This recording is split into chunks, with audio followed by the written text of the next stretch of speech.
Hello. Right. Howdy. Hola. Yeah. Konbanwa. Kuromono. Okay, let's see now. Kuromo. Wait, kuromono. That's fruit. Koromo. That's friends, right? I'm Wait, getting rusty. I think you said it wrong both times. Give me a second.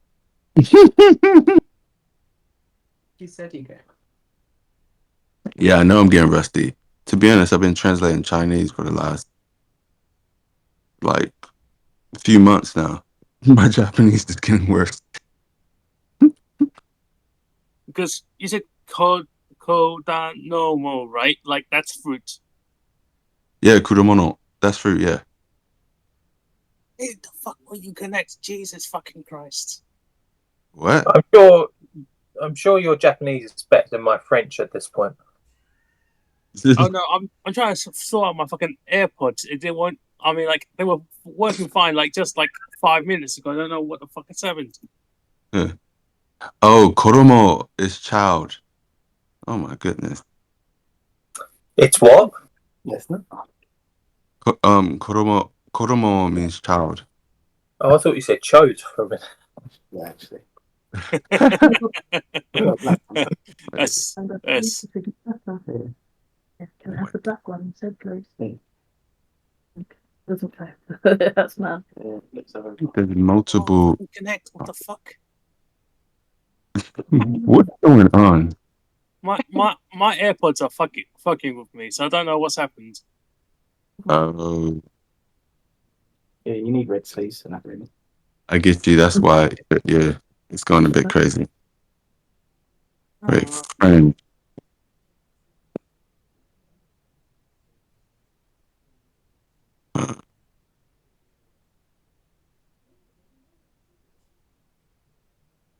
Right, so friends. Ah, that was what I was thinking about. Tomodachi. Tomodachi is friends. There's like right, some. yeah, that Yeah. yeah. There's like I don't know about there's another way to refer to a friend, Eugen, but I don't know the kind of context of when you would actually say that. Japanese? Anyway, it doesn't matter. Anyway, just give me a second first. I think. Wait, can you guys hear me? Or can you hear me? I can hear you through your AirPod quality. Okay, I think my audio is okay. Wait, let me just double check my camera now. Yeah, Simon. Okay. He exists. All right, and also as we're here, let me quickly just go and check my score and see how bad I've done. Oh, I need to check that as Oh, you well. have- See how bad it's going. Oh man. Yeah. Oh man. Sorry, Simon. I'm surprised you didn't score it higher, Emmanuel. Yeah, that's surprising. Oh no, that's an no, Alex Emmanuel. Emmanuel will definitely not like this film. I thought. Oh, okay, 5.1, perfect, nearly half. Interesting. Yeah, we'll Well, go. it did better than Repo. Well, Wow. that's a different story in itself, right? But it didn't do as well as Forums. Yeah. We'll go through the reasons later, but I think Simon is not surprised by my score, but there's Yeah. reasons. I mean, like, yeah. So, Emmanuel has slayed the Goblin. And the Manuel, Goblin you look like Frozone today. Sorry, what you say, Rachel? I said you look like Frozone today in your polo neck. Oh yeah. Oh yeah, he does. Where's That's me, my right? suit? By the way, this is basically what I look like at work every day. I look like this. Yeah. But at work, he wears the visor. Nasties.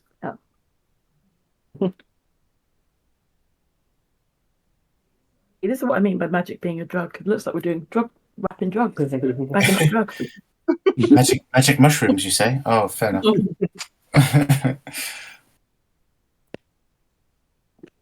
It's quite bad because like Rachel's niece was here the last few days. You're trying to get her hooked. No, I got some cards delivered while she was here, and she was like, "Oh, what's that?" And so like I started like explaining what they were and like showing her different cards and stuff. And bearing in mind that she's 6 years old, right? She looked at one of my zombie cards, and she was like, "What does it mean to sacrifice a card?" And I kind of mentally went, "How the fuck did you read that?"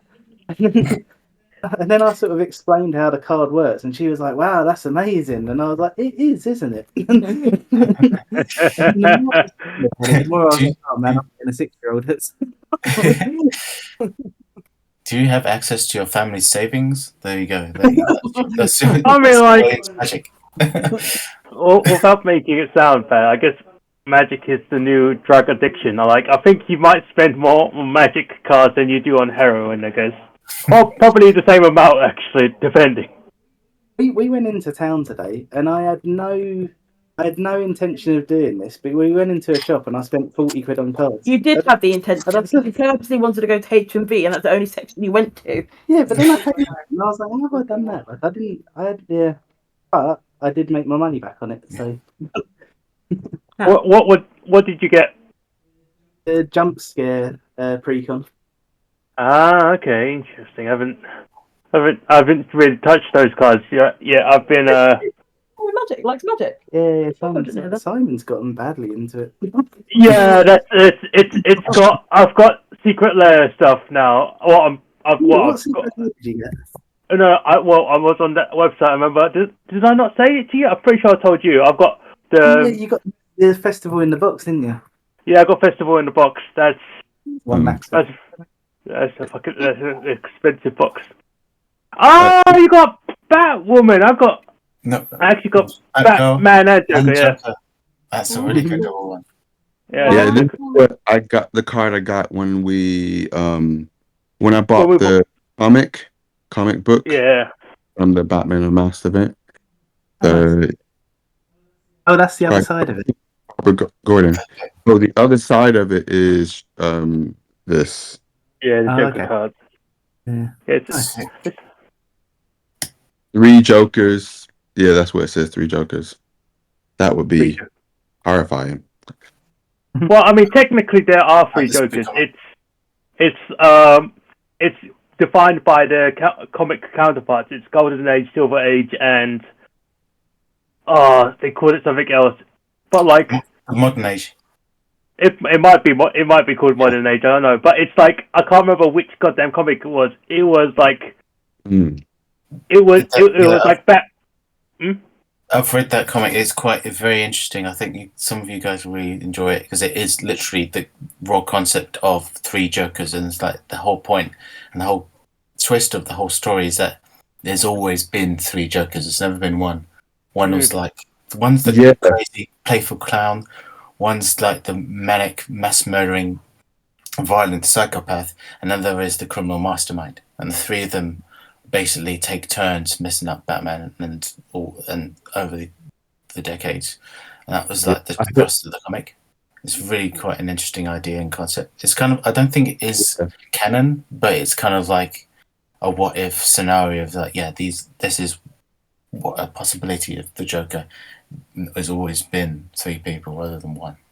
I mean, technically, none of the comics, all of the comics are canon and not canon because it's a bit of multiverse stuff, isn't it? Yeah, well, it's more like because they've done Infinite Earths. That's the name of the comic series. Because they've made that into like the actual film, and they've made it into. They've essentially said everything is real and everything is not real. We're resetting it, so it doesn't matter. And it's like, okay. So yeah, so it's like,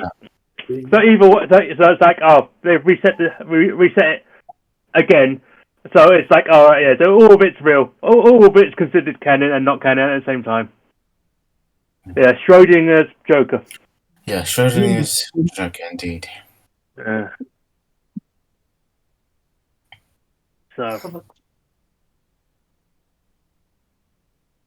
Simon, why did you pick this film? Because I need to slay goblins with my amazing Goblin Slayer shirt. Goblins! But in any case, no. I chose this film I chose this film because it was a thing that started off with a quarter being Rob's fault of him planting the seed of, can an anime TV series have its movie version be watched by normal film goers and be like a considered good film? It was started off like that, and like the one that I knew about first, or the first came out, was this film, the Goblin Slayer movie. Now, admittedly speaking, as a quick like side note here, there were other films I could have chosen that were like on Crunchyroll and stuff. I could have been like, oh, you know what? I could have a very sweet story with like Spy Family with Code White and stuff, right? But no, I am too twisted and stuff, so I definitely chose this movie first because again, it is split with like the first like 25 minutes of an early recap of like the first season to introduce yourself into like the characters and stuff. Then it goes on to the main movie.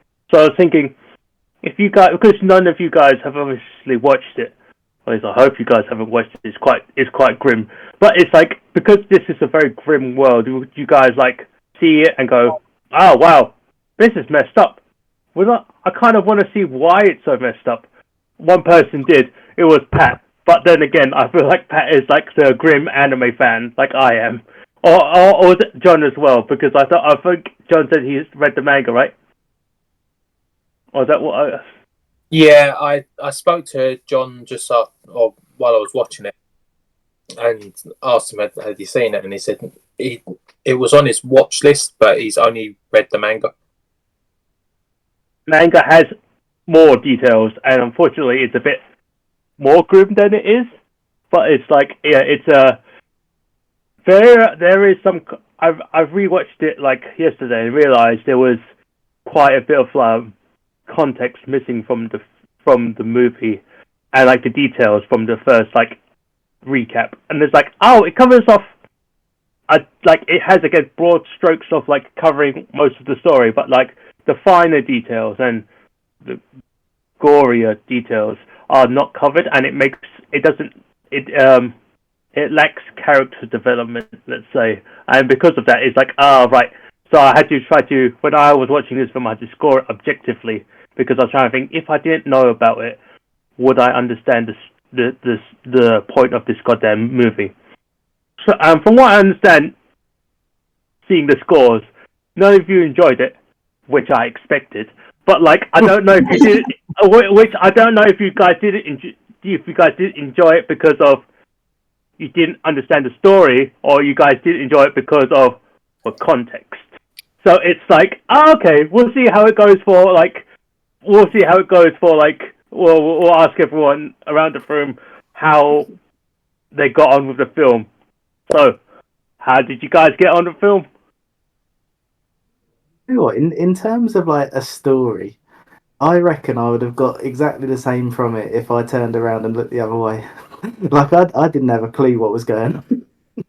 And Okay. yeah, I was just like, yeah, I was lost from the start of it. But I did really enjoy the vibe of it. Like I was saying to the others, like I feel like I would really enjoy the series. I think this to me just felt like loads of different parts of it just like randomly smushed together, and I felt like because the way that it was written, it felt like there was a lot of repetition.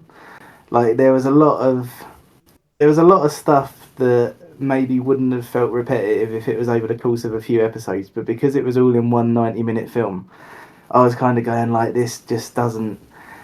It doesn't feel like it was written as a film. Like it feels like it was written for the different parts of it to be more spaced out than it was. To cut you off just quickly there. It is pretty much, from what I remember, don't like quote me completely on this. If it's volume 5 of the, let's say, manga is like essentially what this movie is. It's essentially volume 5 condensed into a movie. So that's probably why it feels a bit like cramped pack, because again, volume 5 is like multiple chapters and you have to read through that all just to go, oh, okay, I see where the stuff is. Even then, because I I have access to like the Crunchyroll stuff and like all the manga stuff. I was actually able to go back through the manga and go, oh right, they've actually cut some stuff out. I feel like they're again missing context. So it's like, that's annoying. I think if that was put back in again, you might have enjoyed it. But then again, I don't know if like story wise, I guess you didn't quite get all the story bits. Yeah, I think that's the thing. Like, I really enjoyed the art style, and I really liked what I think it was probably trying to do. I just don't really have confirmation for what it was trying to do. and like I say, because it was all kind of like kind of smashed together. If I don't feel like I can take hearing somebody say "Goblin Slayer." Okay, fair enough. Wait, quick question: did you guys watch it in English or Japanese? I watched it in Japanese. Well, we watched it. I wish we watched it in English though. My attention span was really struggling. I felt like I couldn't look away. Then I looked away. I did. Simon, I will admit, I did doze off a few times. I have been looking after my niece, so I am tired. But if it was in English, I think I would have followed it more and paid more. Because I was having to read the subtitles. Yeah, I think I found that quite difficult attention span wise. Okay. Well, No. I mean, like either way was fine because essentially, I have listened to this in the English dub as well. The English dub is actually okay for this one, so I'm surprised at how well the English was for this. So it's like he could have watched it in English and been like got like a lot more enjoyment out of it, I guess. I mean, I don't. Well, I say that I don't think you would increase your enjoyment score by like how much you liked or didn't like the story. So I mean, like that. Yeah, that's a start, I guess. I watched it. The anime ago because I did, yeah, like I said, I did really like the feeling of it. I just didn't know what was going on.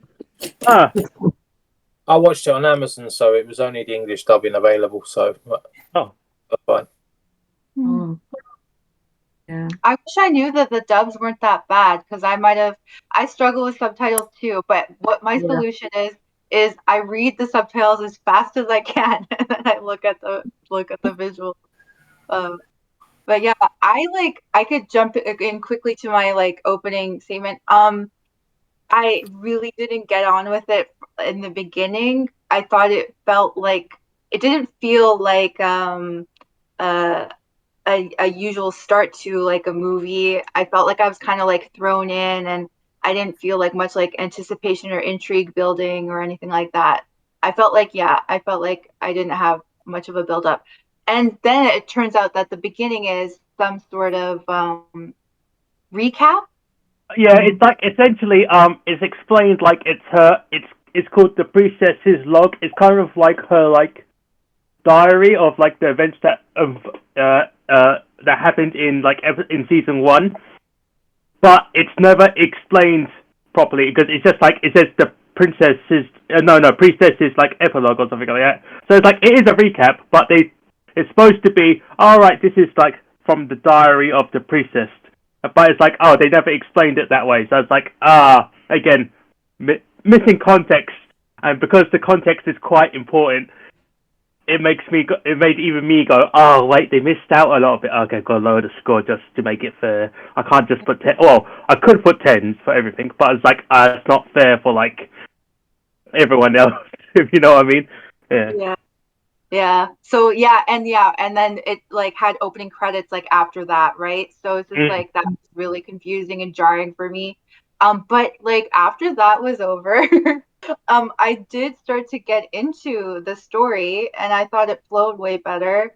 And in terms of just like though there comes to a point where it's just like my personal taste, like I'm not a huge anime fan, but I am intrigued to watch more. I'm sure I could find some that I could enjoy better than this, sorry to say. But I think it was mostly like the genre of this like style of like voice acting with like this like adventure and like intense like violence and like it's just like it was like weird blending of genres for me. It just wasn't my cup of tea. But I still like got into the story. I enjoyed the story in the later part of it. But in terms of just like, yeah, that's why my like enjoyment score could have been better. It's just like it was a weird blend of genres for me, but yeah, I'm glad it picked up because the beginning was a struggle for me. But yeah, could have been worse. That's a fair assessment. Yeah. There's a lot. Also, when the opening credit came up, I was a bit like, "Oh, thank God!" This is going out. Yeah, it is a complaint by the other people who have watched this film. They were like, why did they do the recap? But like the reason why I wanted to do why I picked this one over things like Spy Family is because it had a recap, so it has quite a heavy and dense lore behind it. But like, if you're not into the lore, if I just dropped you into this world, would you get it or not? And it's like, I mean, like, from what I understand, you guys got the extremely gratuitous violence, and that was okay. That was like, oh, okay. I'm gonna pick something more like extreme next time then. But we'll get into that another time. Okay, so Ben or Emmanuel, I guess. How's your opening statement?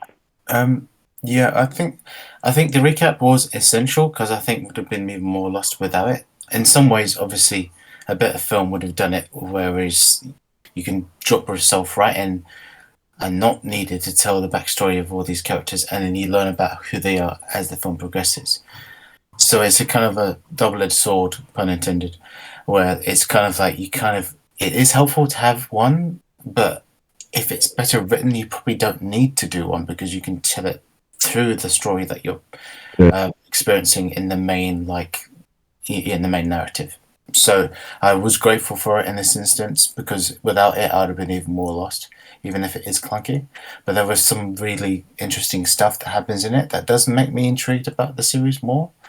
But the film itself was a kind of it was a mixed bag for me. It was kind of like there's some really cool ideas and the story when it starts like actually become like this is the quest. This is like what the protagonist needs to go on the journey that begins, and this is what they have to face. This is the complication. This is the resolution and all that stuff. I felt that was quite good, even though it was kind of like in the generic terms. It's kind of like we've seen similar things before because we got all the protagonists kind of like filling the roles of that. You know, we have like the silent badass warrior who never takes off his mask.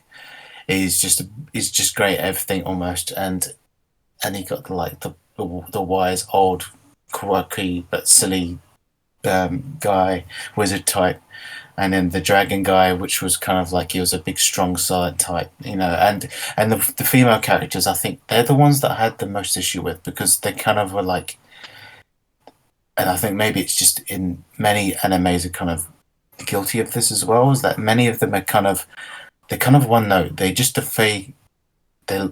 very they look very young. They look very kind of like pretty, and their voice is super high pitched and very teen pubescent kind of like Harley Quinnish kind of like delivery. Obviously, this is my interpretation because I haven't seen many animes as much as you guys. But I feel like there isn't enough nuance between each of the three female characters because they were good. Like I like the elf girl, and I like the one that they find along the way that kind of has all her past and stuff. I can't remember their names, but that's actually a good point. I'm very glad that you put up. They don't have names. That's the whole point. They don't have names. That's the whole. No. It's the whole series. All of them, all characters, do not have actual names. They have no proper. The only nouns that they have are their job titles or their race. It's a thing about it. So he's going to say it in a literal way because that's all they know him as. The Goblin Slayer. Yeah, because he was just a soldier. He was a fighter. But because he got given that title because of like how famous he is at what he does. Yeah. But all of the characters have no names. Everyone, or they have like weird nicknames for him. Even the Goblin Slayer has nicknames, but they have no names at all. And it's the thing about it that gives them like a certain like. It's designed that way to give the characters a certain like. You can be detached from them because when they probably do die, like you see at the like that little beginning party that the priestess has at the beginning, they die very fast. And like it's like the point of like it's a very cold world, and it's supposed to be like a lot of like detachment from that. But again, it wasn't explained, and I hate the fact that I have to keep going. There's context there. There really is. There's story behind it. It's really good, but it's like I can't just go. Yeah, the story's good. What's my source? Trust me. And it's just like yeah, that doesn't work, does it? And it's just like I can't. But because of it, the way that this like series is made, because like the most details is from obviously like the light novel version that has everything because the writer writes obviously all of it, and obviously it gets condensed slightly in the manga, then in the anime again. But like it's still got quite like heavy lore stuff inside it. But just like it's all those things are explained somewhat in the manga. But it's like on anime as well. But like it's just like it needs time to explain. And like for like you're answering the other question about the anime characters, anime girls. Yeah. Yeah, it's a problem in the industry. I can't explain it more than that's an industry problem. Like technically, like the priestess is 16, so I get it. But it's like she's a bit like young. But it's like if a character was a bit more more developed in the manga, she's actually got a character development, but it just wasn't shown in the movie, and that is a problem for like the director of the movie, and it's like it's a shame. That's kind of my main bugbear with it, because it's kind of like there's nothing technically wrong with it, but it's kind of like, as you say, the industry is guilty of it, and I'd say like the American animation is also guilty of it in a different way, like especially in like the 1940s all the way up to the 1990s, like how they depicted women in animation was a very kind of skewed to certain demographics, and this is very similar. So it's kind of like, I wish they kind of had a bit more variation. It's like, I think obviously, as we know, Studio Ghibli has a better kind of grasp of how they do like people of all genders. So I thought they do a great job, and I think I would have loved this had a bit more like variation too in this as well.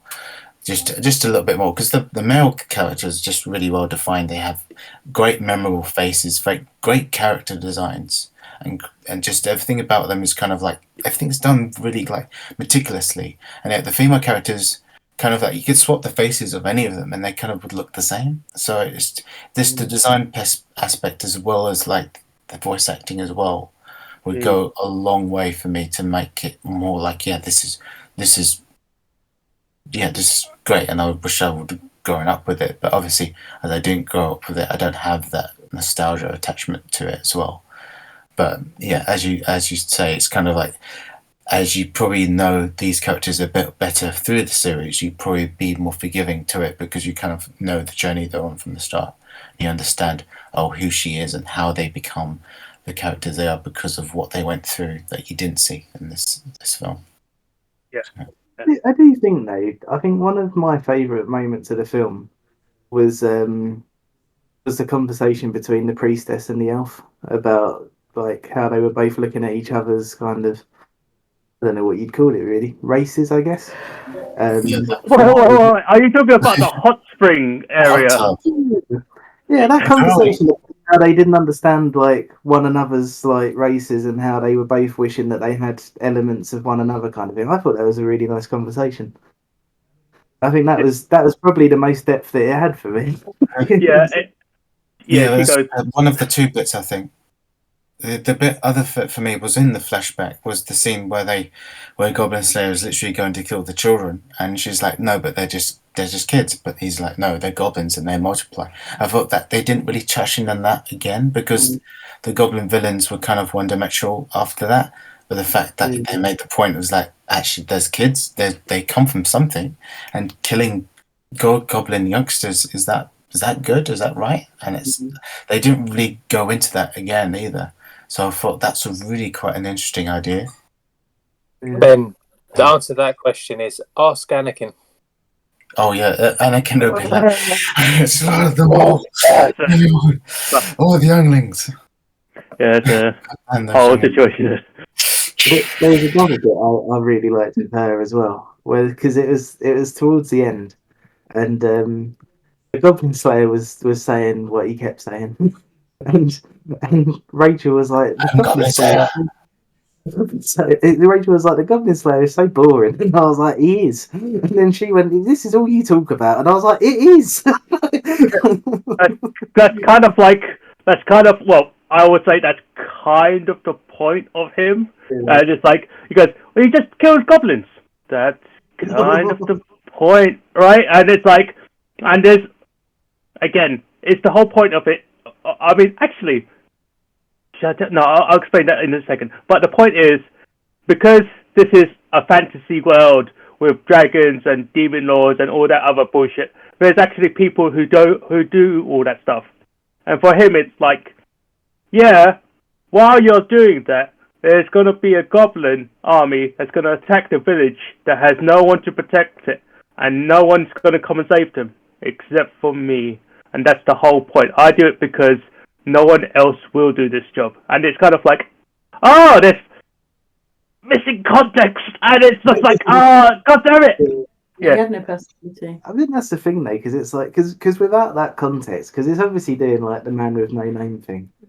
But it's kind of funny because without the context of like how you got there, it is kind of just like he's just gone. Just refer to me as the only thing I do. just some bloke named Steve has gone. All I do is slay goblins. You might as well call me the Goblin Slayer. Oh man, I've never actually thought. Or actually, I guess the thing is like the nicknames that they get isn't really that he picks up. He's just like it's what other people call him. So it's kind of like, I guess you're not wrong, because like it's kind of like when like the dwarf calls him like beard cutter, and it's like, oh, because you're human, right? You just cut your beard. Yeah, you're a beard cutter, and it's kind of like, it's the nicknames that they give each other, and it's like because it's the title that everyone else has given him, and he's embraced it, and and that's because what he does, and it's like, yeah, makes sense. Again, context. I feel like that's that's today's magical word. There's context. Yeah, and it's just confusing part for me, and maybe somebody can help me with context, because it was near the beginning of the movie, maybe in the recap, I can't remember, but the priestess wakes up naked in bed with the Goblin Slayer. So it's okay. Okay. It's because you gotta think of it like fantasy, a bit D&D world. D&D world has like rituals for cast. I'm gonna ignore that. But it's like D&D world has rituals for context for making certain miracles. I think they call them miracles or spells, right? Essentially because he technically died during that encounter with the big goblin where he like essentially strangles it with like the hair. He died there pretty much. Essentially, he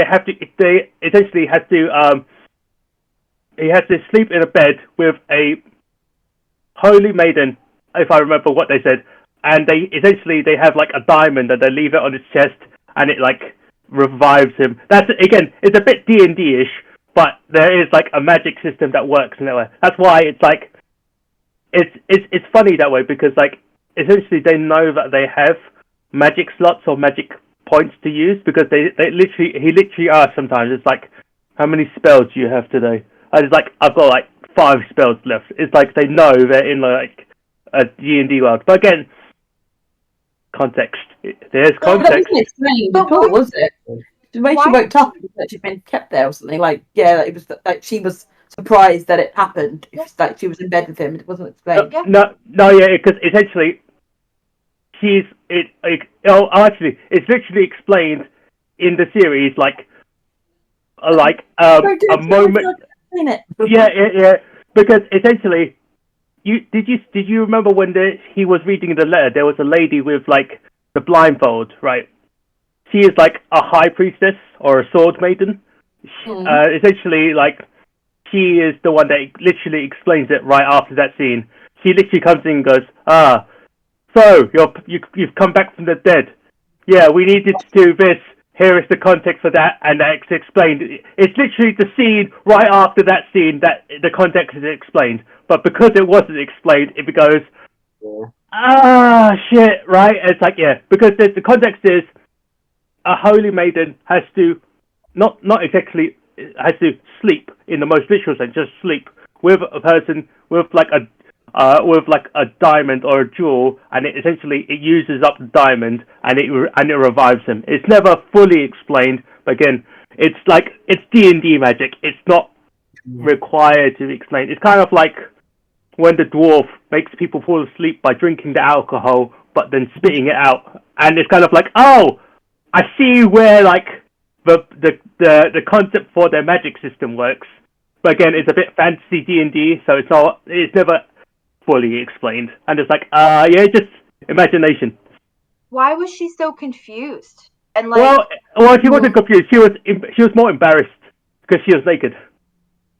But like, it's like she didn't know she was gonna wake up naked. You know, she was just like, oh, you know, like. Spell. Why does it matter? Like, why would she be surprised? Well, it's again. I feel like that's the second part of what Ben said. It's a bit of an anime trope, and that's the unfortunate part. It's like, oh, I guess like she would know she was naked, but it's kind of like he was unconscious, so he wouldn't have saw her. I guess is what this is jumping through a bit of this is like jumping a bit. So don't give me like time to explain it. It's kind of like she knows she's got to be naked and she got to do the ritual, but she can't. She didn't expect him to wake up so early. She expected maybe she could have like left, I guess. But it's like, it was embarrassing because again, she's naked and she didn't expect him to wake up and see her naked. Well, kind of see her naked. Really done with the context on that, man, because it was like it read to me as if he like crept into her bed or something. Yeah. And then it just. I was like, okay, I'll move on as well. I didn't like that. I was really confused. I didn't like that at all. It was weird, and it wasn't explained at all for me. Yeah. Explanation.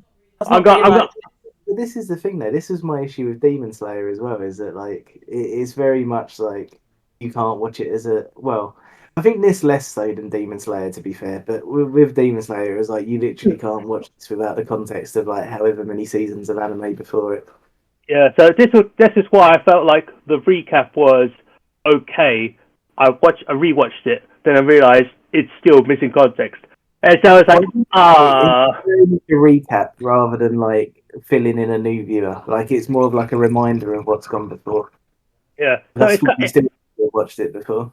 Because essentially, the recap is essentially showing, okay, this is the sort of world. I mean, like I remember like watching it and breaking it down. The way did I say it? All right, yeah, it's supposed to establish that people are generally quite weak and goblins are vile, evil creatures, and like, yeah, it's just like okay, and it just shows you like the general explanation of, all right, cool entrance. Yeah, goblin slayers are badass. So yeah, that's the second part of it. Then afterwards, it introduces like, yeah, it establishes like the person's like. What sort of character he is, what sort of character or what sort of world it is, and it's just like if again broad strokes. So it's like this is that. Don't worry about the small stuff. But unfortunately, because you watch it and you go, but that doesn't make sense. Why would they need to do it that way? Then you go, obviously you have to worry about the small stuff. But it's like, that's the thing. Like I think the recap is kind of going like, oh, do you remember this happened? You already know why. Like, yeah, which is like a problem. Yeah. See, this seems to be a big problem with anime in general. Like, I think the only thing that I've seen that has had a series that has and made films that are not sort of confusing for the casual viewer is probably Dragon Ball, because you think the old films were, in comparison, that they were sort of separate, non-canon little stories that were between like 40 minutes to an hour and a half. and then you got the new series movies where they were a condensed version of the TV arc at the time. So like the one that I picked, Resurrection of Ed, was basically 15, 16 episodes worth condensed into an hour and a half, but a lot that are cut out from the TV show, and it flows better. And like you sit down and watch it, and I mean, the story is the story. Like if you like it, you like it. You don't, you don't. But it's not as confusing as say this is. I would argue, but like I would say that there's a slight difference between Dragon Ball, because it's kind of like, because of like technically Resurrection F would be like the ninth movie in the series. It's kind of like, is it not the ninth? How many movies? It's like their 16th film. Sixth fucking okay, but like the point is, because it's like the 16th film in the series, it's like you've already perchance you've watched the previous 15-ish movies. It's kind of like it's already there, because this is like the first movie. Yeah. And like, if you watch, it's kind of like if you watch the first. I can't even remember what's the first Dragon Ball movie. I can't even remember what it's called. It was the Golden Dragon Ball A. Oh, right, yeah. So because like, if you was to watch just that movie without watching the previous series, you might go, so who's a monkey? I know, but like it'll be like, there's like, yeah. So it's kind of like, again, I feel like with anime series, I tried to pick a good. Oh, I tried to pick a better one. Yeah. What I did like about it is, obviously I've not watched the anime, but I do plan on watching it now, because I think this film sort of showed me enough to be like, you know what, there's probably something there in the series. But what I did like is like the recap sort of try to introduce you to the characters. Yes.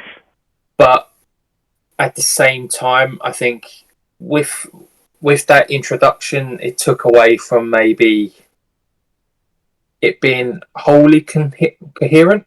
So like it felt very patchy in places. So like I messaged in the spoiler chat when I was about 25 minutes into it. Like I was really digging the vibe of it.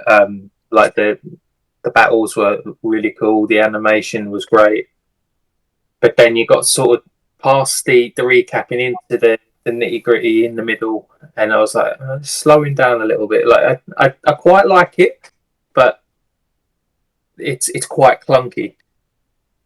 But I think if they, I think I prefer like the going back to the Dragon Ball style, where if you take like season one, how many seasons are there? Or how many episodes in a season? Are you talking about in this movie? It's because it's like new Crunchyroll. Essentially, it's like 12 episodes a season. Yeah. So I personally would have just taken the overarching story from season one and just condensed it down into like an hour and a half, hour 40 movie. Because like a lot of people don't want to sit down and watch 12, 13, 14 episodes, even if they're only 20, 25 minutes long, or just don't have the time. So like currently I'm doing my watch through again of Dragon Ball. I'm like 300 episodes deep, and I started that in January, and I only get to watch it now. That's nearly one a day. I only watch episodes now for like an hour before I go to sleep, before I go to work. But some people don't even have the time to do that. So I think if you could have like condensed it into like a film like that, I think people might get a little bit more out of it. But I think me and you seem to have a similar liking to like actiony anime stuff. So like obviously you liked it a good bit more than I did, but I still really enjoyed it. Like it was a lot of fun, and I can't wait to sit down and watch the series. you definitely get the context back. But there are anime movies that are like that. It's from like the Overlord series, but that's a whole other conversation in itself. That are essentially season one, but condensed into a movie, and it's like, oh, okay, I haven't watched it because I've watched the TV series. But if it's like the whole of season one condensed into one movie, I feel like I could enjoy that. But because I've watched the actual series, I don't need to watch it. So I was like, I gave it a miss. But if that's the case, well, my next choice is going to be over. No, it's not. But no, but it's like, yeah, it's going to be. It's. I don't think I'm going to choose. I like. Well, I say that, but I don't think it's likely I'll choose anime series, TV series, or the movie version of it, because it's like not something. I feel like I've tried it twice now, and it's like not something you guys really enjoy. I still pick anime movies or animated movies, but that's like we'll see it is. Or I'll pick something that's so cute and hallmarky that has very good comedy and action scenes that you go, I have to like it. It's so goddamn fun. But that's like once in a blue moon. I gotta find that perfect anime movie. It's just be hard. This was a lot better choice in terms of a movie from an anime series. I can't remember the name of the other one. It was about a bus or something. I can't remember. It's got a bus in it. What? Wait, like you're not talking about My Neighbor Totoro or something else, or is it good? What? I need to go back to your list. To be fair, I think I've completely. Sorry. Are you saying from my list? Yeah. Are you talking about like the one I picked earlier this year? Might have been. Oh, you're talking about To Me, the One Who Loves You, and I forget the other one. Whoever you have loved. Whoever you have loved before. I think I've completely missed the name of it. It might have been. Away? To be fair. You're not talking about Spirited Away, are you? Yeah, Spirited Away. No. I'm just going. No. Your name? No. Oh, your name is a bit different. Akira? No. Akira's really good. The Ghost in the Shell? Describing Akira as the one about a bus would be. Yeah, that's a bit big jump, yeah. Probably not even about a bus. I just. If he said a bike, I would have understood. Is it Speed the series? Animated? It wasn't a EU film. It was a manual. It was Odd Taxi. Oh, it was a fucking taxi. Fucking that was a fucking that was. We can't hear a manual. Yeah. A bad mistake of a choice. Yeah, that was a bad choice. But I don't blame him for it. Yeah, it wasn't quite what we expected, and once we watched it, we go, oh, this is not. Yeah. It was ugly taxing. But yeah, I think that's probably my opening statement. I can't really add too much more to it. Though, I must say, I did get a chuckle at the beginning of it, and I made a note of it, but I think it's probably already been repeated, so I just need to go back to it. Oh yeah, it's when that main girl says, "Who are you?" and Goblin Slayer's like in a deep voice, "Goblin Slayer." And that really made me. I'm Ken Watanabe, I Goblin was just sat there going, yeah, that started the film off in a good way for me. Cool. I'm surprised you didn't laugh at the other bit, the innuendos. There's that the tip of my sword is all the way in. Yeah, I think that. Yeah, I don't think no one remembers that for good reason. Was that was in this movie? Oh, basically, yeah, they're talking about the sword and the scabbard, and how it was only the tip of it, and it was just the shaft. Yeah. Never mind. A lot.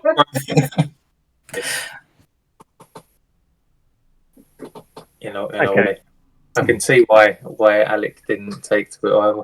Oh no. Yeah. I mean, like, I saw the message beforehand before I deleted it. He said, "Well, I guess I scored it better than I scored it better than Hachi, is what he said, Yeah. didn't he? He goes, and Yeah. he Because I replied to it and it made it look like I was just talking to myself. So no, I was replying to a message that was there, but deleted.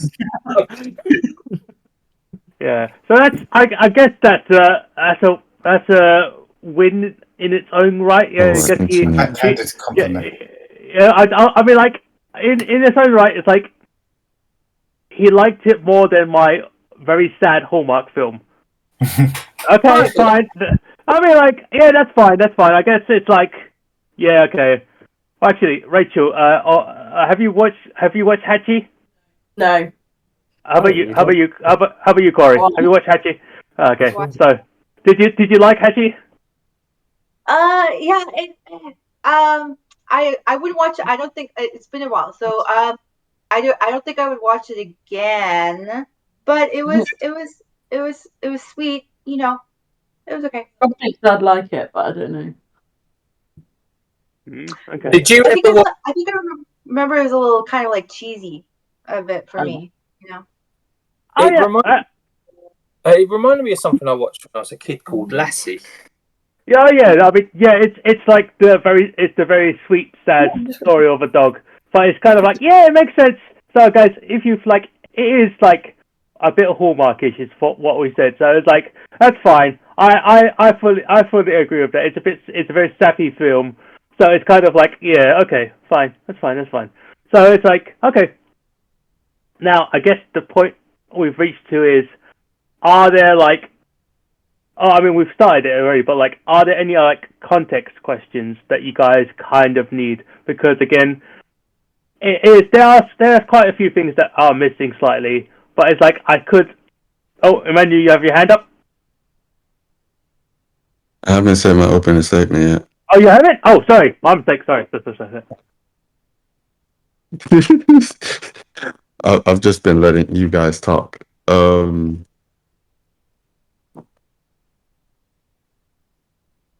So maybe because I watched anime for maybe like wait so many years, and I read a lot of manga and manhwa and whatnot from different countries. Maybe I'm too critical, but it's not that I don't like grim, dark, violent stuff or animes or stories. I like, and this is going to be a cut. Really good ones. I Emmanuel, so lagging can you for hear me you now. okay? Oh, you're lagging for us. Yeah, I heard like the first part. I couldn't quite hear. You said you liked it because it's good, but you like better stuff. Is essentially what I heard. I think that was optimistic, Simon. No, I mean, I mean, that's kind of what I heard. But like, what did you? Okay. I think he said that he doesn't have a problem with like gory stuff as long as it's good, essentially. Oh, okay, interesting. Yes. Okay, interesting.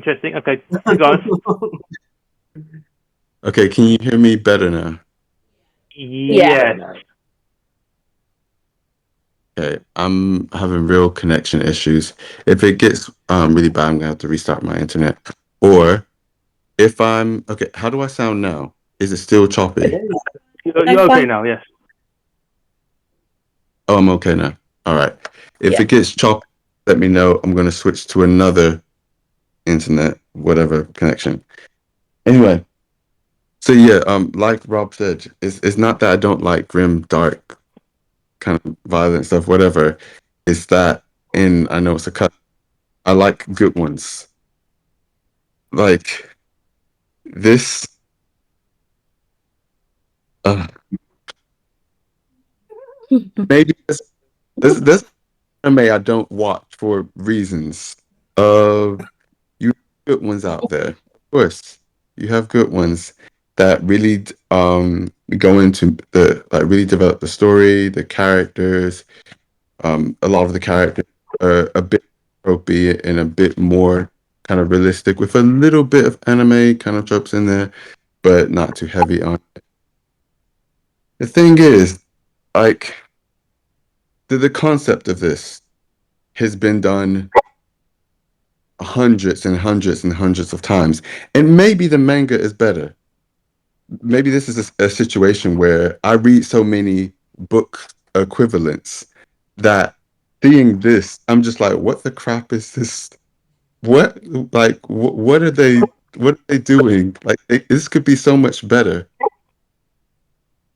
And it and again, maybe I'm too critical because I've just seen so many, and I don't watch as many animes these days. It's I'm very picky about the animes I watch these days. So like I like Demon Slayer.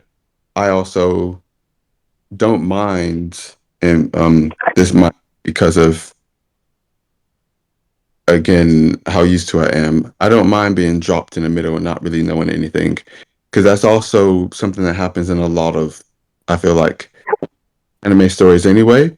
You're just thrown into the world, and then the characters, like Ben was saying, but the writing is good enough so that you learn along with different characters or Yeah. different people. And this for me, it felt like, and I'm sorry, Simon, it felt like, what do I say, a bunch of kids kind of imagination of what it would be like to be adventurous and be God. Oh shit! You've hit one of the main points I was going to make on the head. But well, no, keep going. I'll get into that. Really, that's on purpose. Let me No, say it that's that the way. issue. I have another point to add to that later, but Yeah, you go ahead. you finished that point. I'm really glad you said that. It's a very interesting point to get to. Okay, so yeah, it's one of these things where it limits itself so much in so many things, and because I've seen the concept as well done many times, like much better, it makes me go like, huh, but why? And I'm just like, and then yeah, I'm just not enjoying it. But I do like really complex stories. But I think it's one of these things where yes, it's a grim world, but it's a very kind of, it's such a simple dumbed down story. I don't even get to understand like what the goblins are talking about. If the goblins are really like the only real villain in this world, and they've been killing goblins and whatnot for at least 30 years. Why are they acting like this? Why are people thinking of dumb strategies like the noble's daughter and the two grown men with her? I'm just, what is going, why is this like this? It's also it,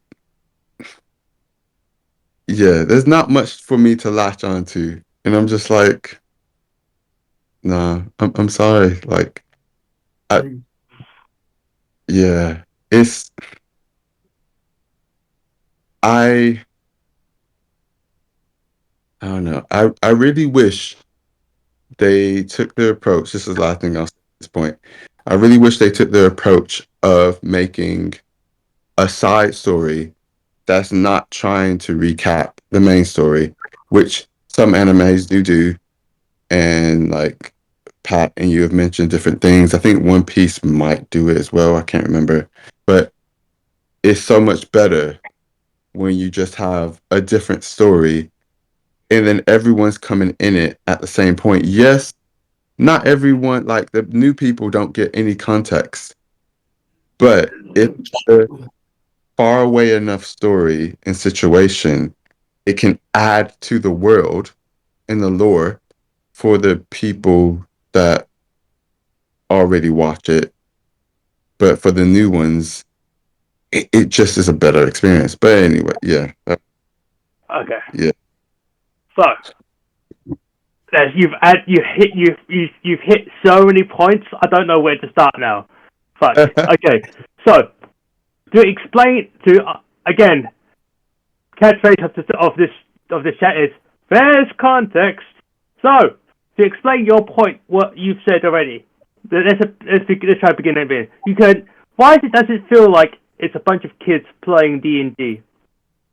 You're not exactly wrong, because essentially what's happened is, again, context-wise, this world is pretty much like a D&D world, but the people who are playing D&D is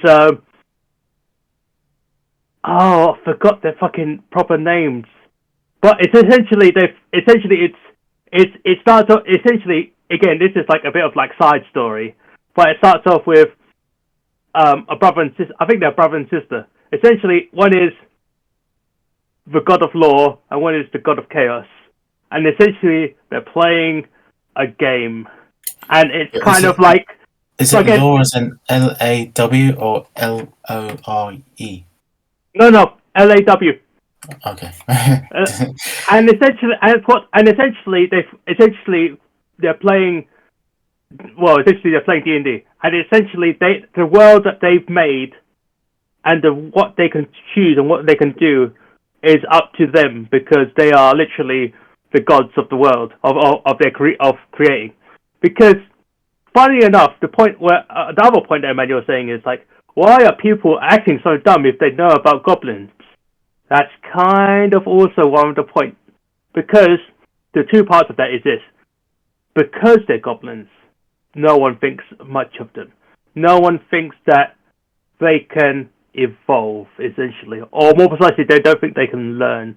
That's established in the movie, because there's a scene where, essentially, Goblin Slayer unsheaths, or not, I say unsheaths, but, like, loosens the arrow tip for one of the goblins. He shoots it, it bleeds, and it leads him to the cave.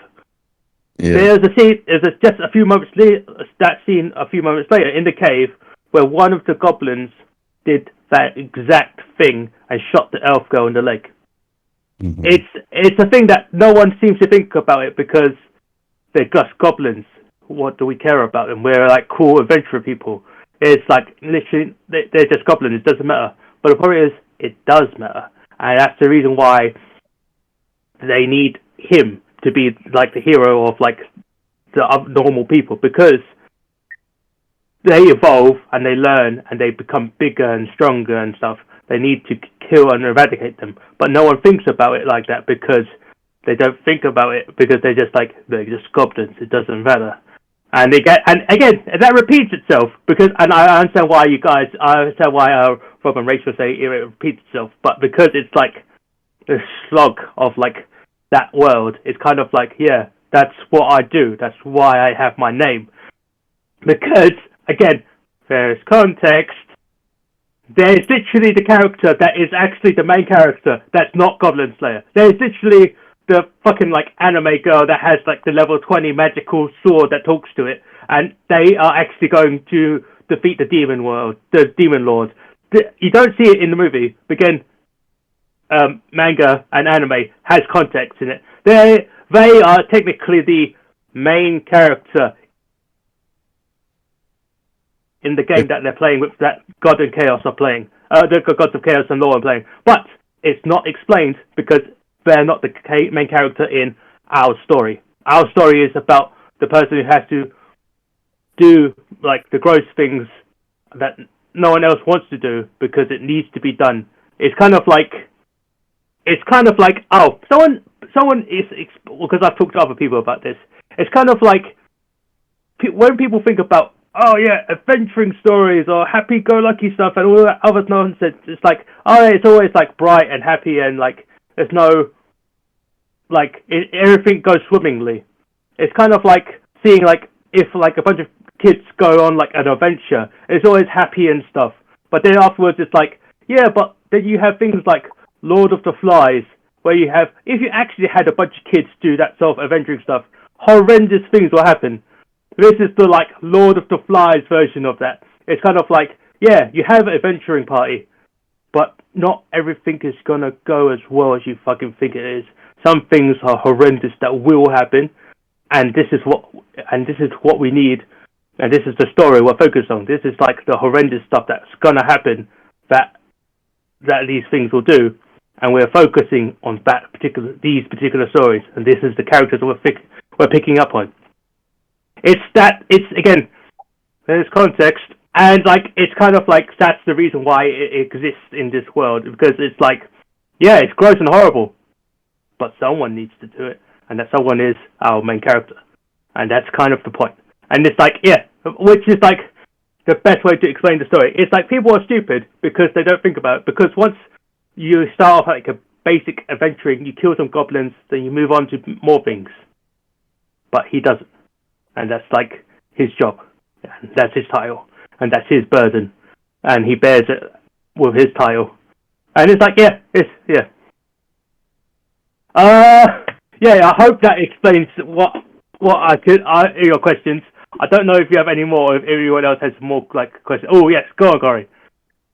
Yeah. So I don't know if it was because of a lack of context or it was just me that I didn't piece together everything that was given to me in the movie. But at the end, where he defeats the big gigantic goblin, by just like sitting there with behind his shield. And does he know like that there seemed to be something significant about what he was going to plan with the shield? Oh, right, because the shield has like an X on it, because of like damage, and essentially he's baiting the goblin. And he even says goblins are pretty stupid. They're not absolute idiots, but you are an absolute idiot. Then he stabs him in the neck. That's kind of like he was because that was a goblin paladin. You know, he's like kind of like a knight with like religious context. But it's kind of like, yeah, he's supposed to be like. He was supposed to have a coronation, but the fencer lady killed the priest that was supposed to give him a coronation properly. But it's like he is like essentially the big-headed egotistical like leader goblin. But because he's got a big-headed egotistical stupid guy, he fell for one of the oldest trick in the books. Hey, look, there's a target here. Hit the target. Yeah, you hit the target.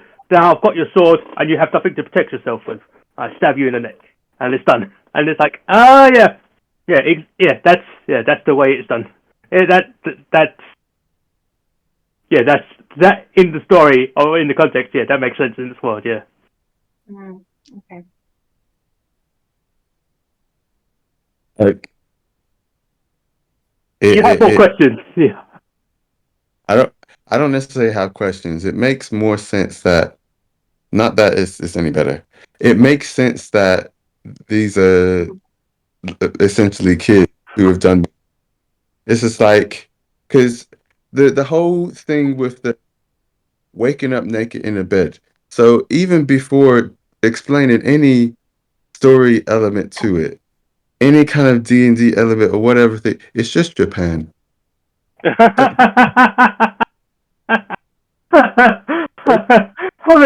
I mean, like you're not wrong, but like let's not blame the whole country. It's just like let's just say that's the anime industry. Sometimes the anime industry is a bit weird that way. Specifically Japan, but okay, yes, but specifically, but anyway, they will. There's many people, not everyone, again, but you have many shows where they will find whatever excuse it is to put nonsense like that in justify it. And sometimes it's not even justified. They can't even be bothered. They'll just put it in. And it's just like, why? Why are you doing this? This is no need. and and obviously the fact that there's young people kind of making up this story, it's like, okay, maybe story wise it makes sense, but it's not good. Now, like if you had us, you could have a story similar to this, very similar to this that exists in many different forms. And one of them that's really good is messed up as well, called Berserk. Damn it! I knew you were gonna say that. Shit, but that's not fair. That's made by an amazing, like, well-established author. He's passed away, unfortunately. But like, his work is never gonna be finished. That's sad now I think about it. But his work is fucking horrific beyond like a whole nother level, man. That's like I can't choose Berserk. Well, I might choose Berserk. It's just like holy shit. It's like the stuff that you saw in this film was kind of graphic. The stuff in Berserk is horrendous. Like I don't recommend people to watch Berserk. That's how fucking bad it is, or how much it is. It really is. It literally is its namesake. It's woo. It's like damn.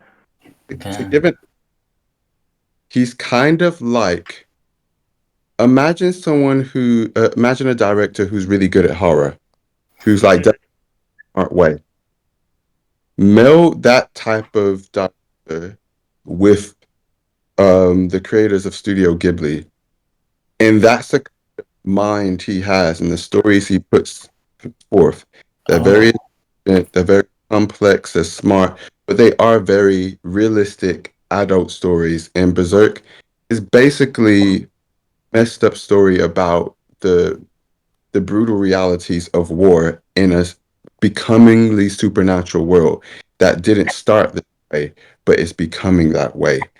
And it kind of starts from a similar place in a way of someone like Goblin Slayer who's going through this traumatic event and ends up down this path of basically having a death wish. And this is what he does. But Berserk is doing it from a much more adult perspective. Effed up things happen, but it's still written in it's a much better way. It's written in a way that I think most adults would appreciate and would imagine a story that wasn't an anime. Yeah, it shows you how to. I think someone put it quite well. It's like it shows you the horrifics of life, but you see that life is still beautiful and try to live on. That's kind of like the main character of Guts. That's his name. His name is literally just called Guts, and that's quite a gross name in itself. And it's actually and funny enough, bringing it back to Goblin Slayer just for a moment more. There's actually a character right near the end when they're drinking at when they're like having the New Year's party. And one of the characters is based on Guts. And they're like, oh yeah, he's got the big sword and like the short haircut as well. And it's like, oh yeah, it's the inspiration. I was like, oh, that's funny. But it's like, yeah, but Berserk is just fucking wow. Ooh. Ooh. Yeah, you can watch it if you guys want, but like, I don't recommend. I think Rob and Ben would definitely appreciate it. And I think Pat will also like it. It's not it's not a light watch. Yeah, it's a very I'm gonna get there before anyone else does. Saying that I'll like it is probably likely, considering how little stuff I don't like. Oh, but it's interesting because as Berserk is essentially because of the manga studio. Oh, sorry, yeah, the actual manga company is written for. It is like it's not for young adults. It's for adults. So it is literally an 18+ manga that was written for adults. So it's kind of like, yeah, this is why I've made it. It's an adult series manga, and it's like the themes and the story and all the stuff are what adults will go through. And well, I say go through. Hopefully no one goes through what Ghost goes through. But like it's like the themings and stuff are very adult, and it's made that way. No man, like I don't want to wish what happens to Guts to anyone, man. That shit's horrendous. Oh, hey man, you've watched Guts, right? You've watched Berserk, right? I've watched bits of the animation. I've read pretty much almost the whole manga. Like oh yeah, but like I mean, like just this. Oh, fucking hell! Oh, just thinking about it just gross. Shivers down my spine. Oh, fucking hell. In any case, yeah, that's some top quality gore and horror. Oof. In any case, are there any other like context questions that you guys might want to ask before we go on to like, let's say, favorite scenes, or if you have any favorite scenes. Any questions or anything that you guys would like just a little bit more context on? I have as many answers as I possibly could. What happens after? What? Sorry, go on, Ben. Sorry, guys. Simon, did I ask you, is this in the universe of Demon Slayer? No, the anime stuff is like, it's stuff that people make up. It's just like, it's even a different studio. It's like no animes are really like connected. It's just like a world that someone makes in the anime, and it's like, all right, this is what my idea is. We'll go for it. Sometimes animes are connected, but most of the time it's not. I think they only ever get connected depending on who writes it. So, like all Akira Toriyama's animes or mangas are connected loosely. All right, yeah, because of like, well, I mean, he gets that choice because he gets to do fucking multiverse stuff. But if we go, if we like, ask that, one of his characters from his first bit of work had a character called Aurelie. Yeah, Dr. Slump. And she appears in Dragon Ball and an episode of Dragon Ball Z, and I think she appears in Super as well. Yeah. And there was supposed to be a link between Super and his new show before he died. Where is it? Sandland. Daima. No, Sandland. Oh, right, is that? Oh, I thought you were talking about like the new. Okay. Yeah, there was going to be like later on some sort of link, but obviously he died before he could do anything, and I doubt the new writer and animator is really gonna be able to do anything with it. But yeah, I think things like that are cool, but like they're only ever loosely connected. I don't think you're gonna get like a big connection, like as part of a big universe. Yeah. Oh, unless of course it's a comedy spin-off thing, but that's like a joke between like the animation studio or like the voice actors, because they sometimes one voice actor does like several different characters from multiple works.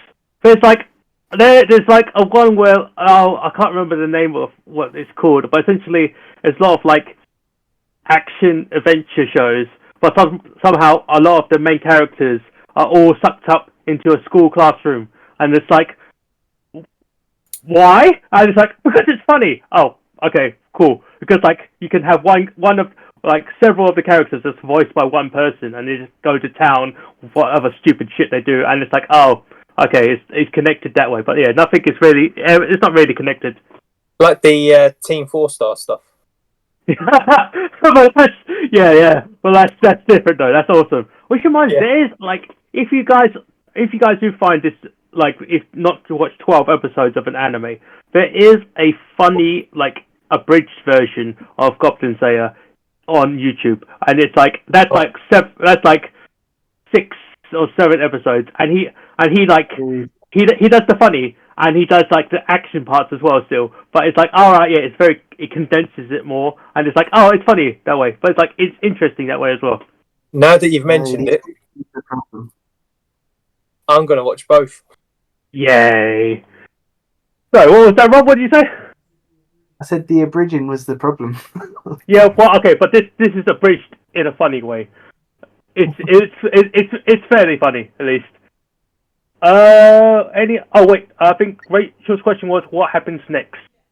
Yeah, what happens next? This is part of the series has been made into a film. Where does the rest of the series kind of like go? If you see what I mean. Okay, so everyone dies. Well, a lot of people do die, but not everyone. I believe it's because the movie is technically chapter or volume 5. Sorry. Then it goes on to like a whole second season with like the story of the elf girl. Oh yeah, the elf archer girl is actually because she ran away from home because she followed the leaf outside of the forest. She's actually she's actually a noble, and I think she's supposed to be a princess. And it's like, again, you don't know about this until you watch the second season. But like, it's like, oh right, yeah, she's actually a princess, and her sister is getting married. And like, all right, yeah, there's like adventure, there's a whole adventure there. And guess what happens? And guess who fucking turns up? Fucking goblins. And guess who has to deal with that shit? It's Goblin Slayer. And as I say, and as I do, the story again, it goes on, and there's a lot more stuff that happens. But like, that's one of the bigger story arcs that happen in season 2. That the elf archer girl is actually a princess, and she had to go back to her homeland and see attend a wedding. But it's like because the light novel is quite dense. I don't think it's finished yet actually, but a lot of stuff happens in like the light novel. So it's like, yeah, there's a whole fucking like thing there, and heck, there is even a fucking like Goblin Slayer Year 1 version of this story. There's like, yeah, the beginnings of the Goblin Slayer, and it's like, oh god damn it, it's like Batman Year 1. It's like the where he develops his skills to become Goblin Slayer, and his extremely tragic he's got his extremely bad horrendous backstory of what happens to him. But it's like, yeah.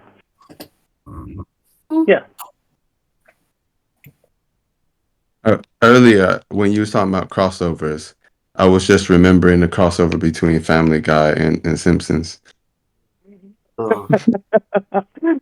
Yeah, but like that's it gets worse if you talk about like the Halloween episode where there's like they transfer over to Bob's Burgers, and it's like, yeah, that's a whole Fox universe. Yeah, it's like yeah.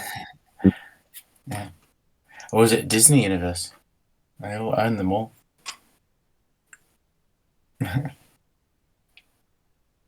I think I was going to ask I think you mentioned it, Simon, but did you say there are other monsters that exist in this world? I mean, yeah, there's plenty. I mean, technically, in the flashback, there's one of the creatures that was an ogre, but he couldn't. But obviously, he can't really tell the difference. So essentially, it's like, yeah, it's just a bigger goblin. So we just kill it, and it's the one where he uses his magical spell where he uses like the pressure from the bottom of the ocean to slice the monster in half. And it's like, yeah, that's pretty sick.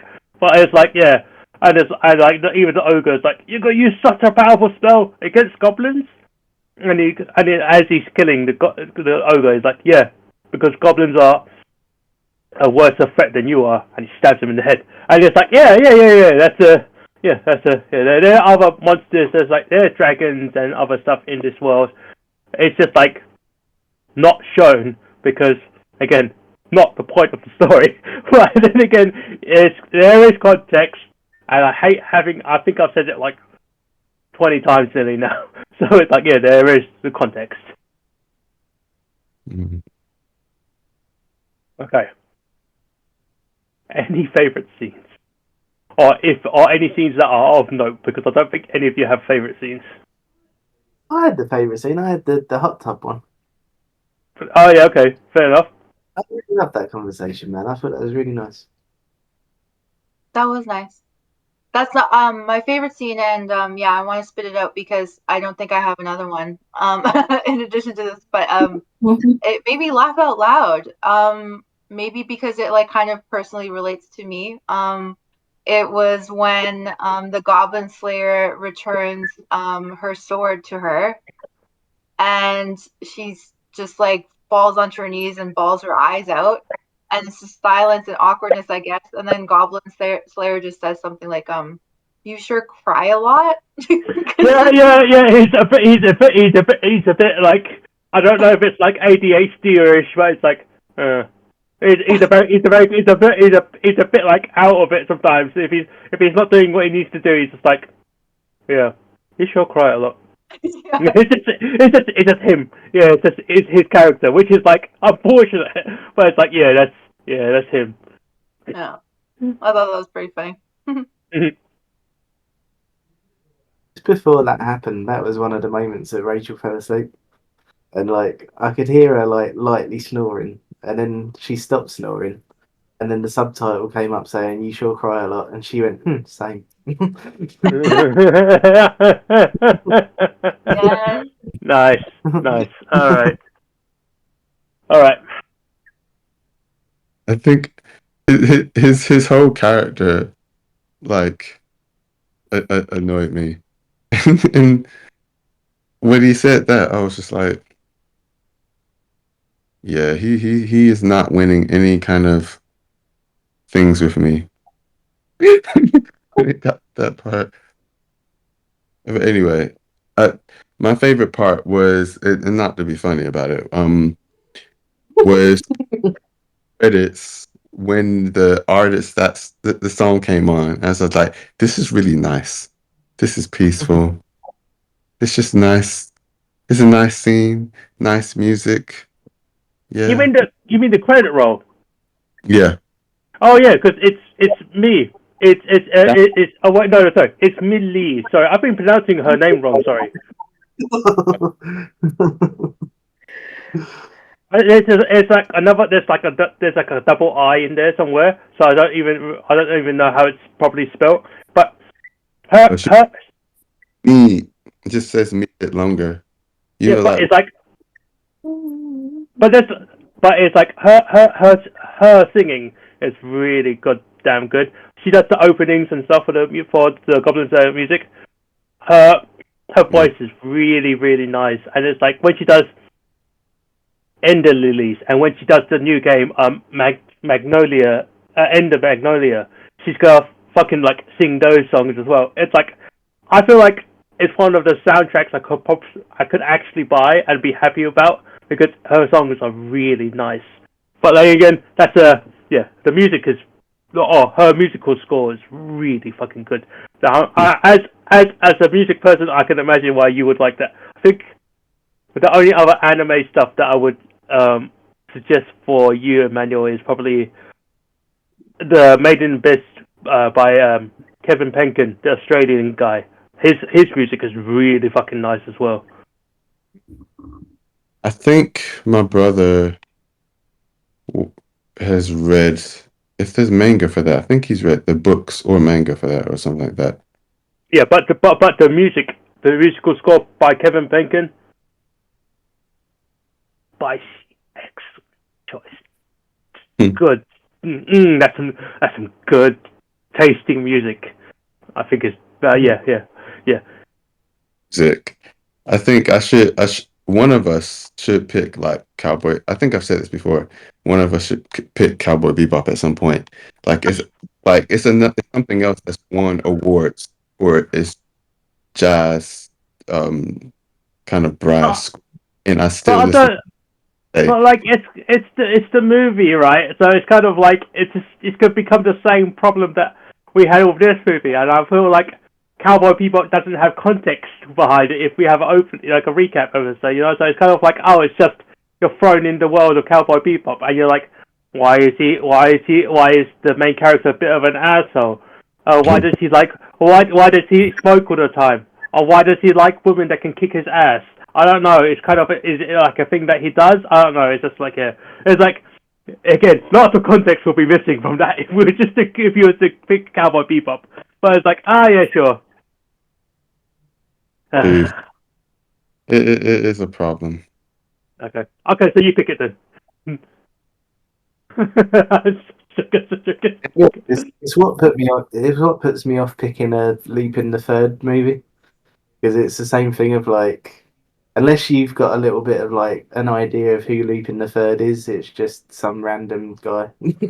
Yeah, it's hard to explain that he's a famous thief, and okay, so he's a famous thief. How do you show that? Oh, there's a TV series. Yeah, exactly. Yeah, but Lupin the Third is a good dose. Yeah. Castle of Cagliostro. Oh, nice. Yeah, yeah. That was on Netflix a little while ago. Oh, interesting. So you have chosen the other Lupin movies. Interesting. Hmm. There was also another one. I can't remember what it was now, but it was one of the newer ones. It wasn't as good. Oh, you mean the 3D ones? Yeah. Okay, yeah. I can't remember. I haven't watched it, but I know of it. So I think I've seen like clips of it as well. So it's like, I've heard that one's quite good as well. It's okay. Like you kind of have to get over the art style. But if you can get over that, it's all right. Well, I mean, Limpu was made in like fucking like early 80s, wasn't it? It's like late 1984 is what I like to say. Say again? I think it's like late 70s, isn't it? Is it really even that old? Fucking hell, that might be the case. You know, it's like, the animation art style is like not changed so much because like it's how the characters are recognizable. But because of how it is, it's like it's got its own character style. Yeah, it's good that way. But like maybe not good that way. We'll see how it. Oh yeah, that's half and half. Ben, what was your? Oh. Any favorite scenes from you, Ben? Because I think Camilla just came on. Oh wait, that's not. It's me. Oh. Oh, Emmanuel's frozen, and he's gone. Oh, yes. Okay. Oh right, yeah. He said he was resetting his internet, right? So he's like, oh, that's why he said it's me. No, this time it's just because my phone ran out of battery and I forgot to charge it. So. Oh. Okay, fair enough.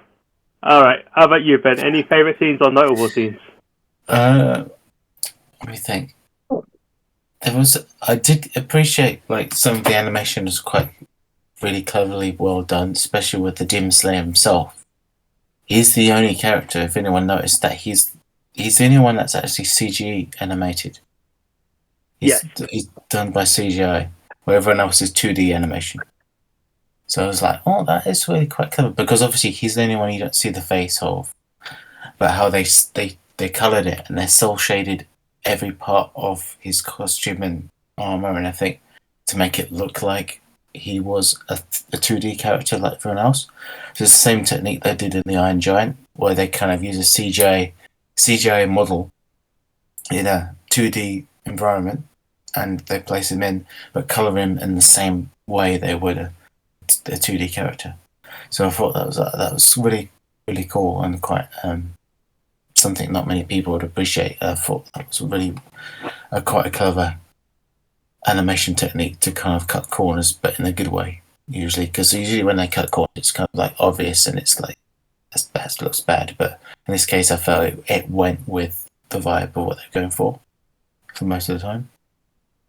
And what other parts? I suppose the moment I mentioned earlier was quite interesting because of the depth and the nuance it had. And the pool scene was good, as Rob mentioned. Other than that, I suppose the little bits of humour here and there, like when they're kind of like they'd make the plan and they decide to put the women into the little cage, or the cart that they're going to wheel into the Goblin fortress. And it's like, you're the only three that would make sense. It would be unrealistic if it was the other way around or something like that. And I think the little bits of humour kind of added to it, and the moments where the dragon guy just was talking around the campfire and when bonding when it's so damn cold, and he's like, I want to be an immortal dragon eventually. That's kind of like my goal. So you get little bits here and there, like more where you can the characters kind of like discuss their wants and goals more, just to see not only what they're like now and what they want to become. Those parts were quite nice. Yep, and how and his favorite food is cheese, and just like really likes eating cheese. It's like, oh god, it's the most. It's like it's ambrosia. It's the nectar of the gods. It's like the characters they. Custard like ambrosia. Yeah, that's why the custard is named. The characters do have like their own sort of like character development, but it's kind of like, again, it's the slower peaceful moments where you can see that before we go into the big actiony bits and gory bits. But it's like, yeah, it's like it does need better pacing is probably the word, I guess. Not sure if would you say better pacing? I guess like it could be better explained. Yeah, I'm trying to avoid. I wouldn't have minded even like an extra hour. Just to like shade it in a little bit more. I'm not sure that was a bit necessary. Yeah. Okay. Yeah. Okay. That's a fair assessment of it. How about you, Pat? Any favorite scenes?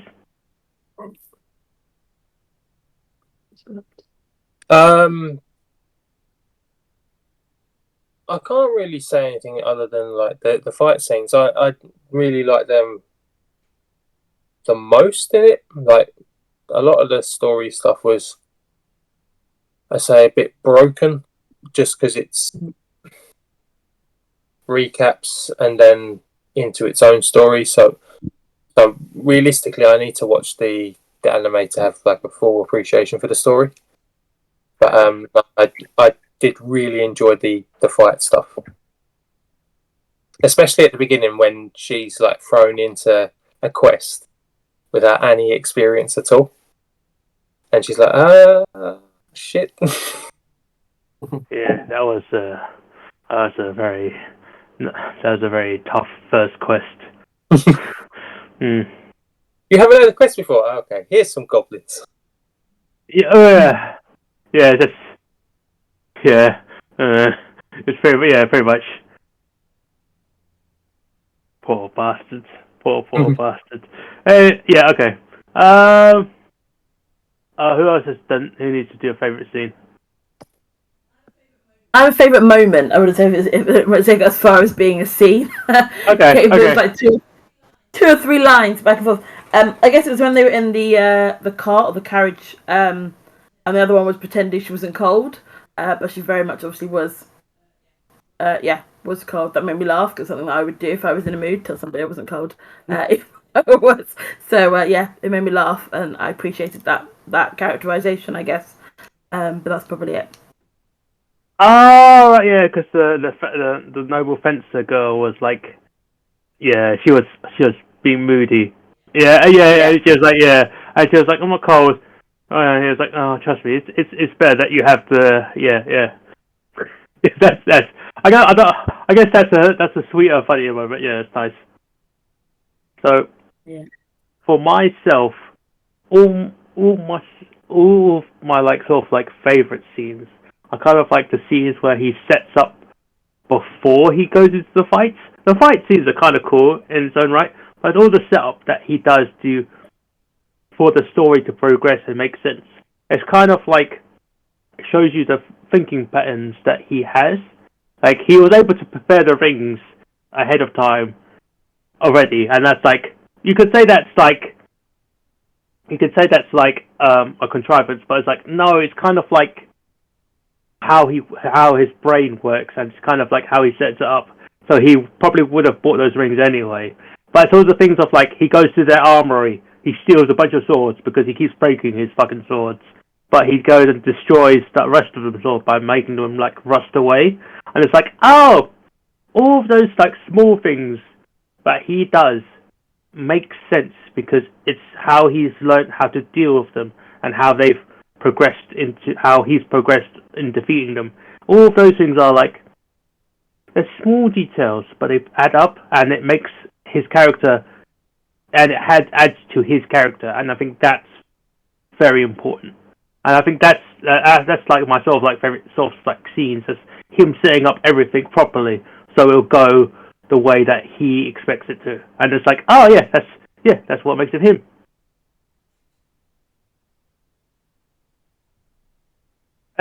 I mean, it's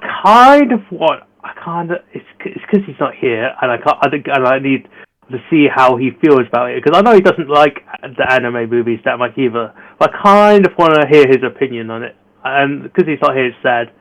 But like, yeah, it's like, yeah, this is like